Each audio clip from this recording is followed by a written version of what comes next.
unha bella petición, non, dos veciños desa parroquia, que é a construción das beirarrúas entre Partovia e o Porto de Eguas, unha rúa autonómica moi transitada,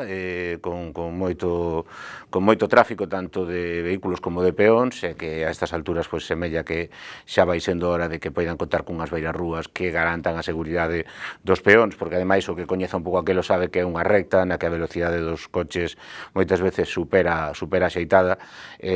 Como digo, tanto ali como noutros lugares do Carballiño, pois hai que ir avanzando un pouquiño, e esa sería unha verdadeira defensa do rural, non? O rural non é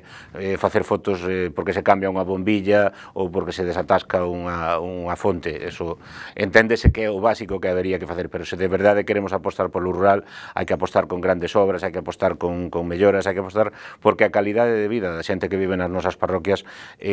pois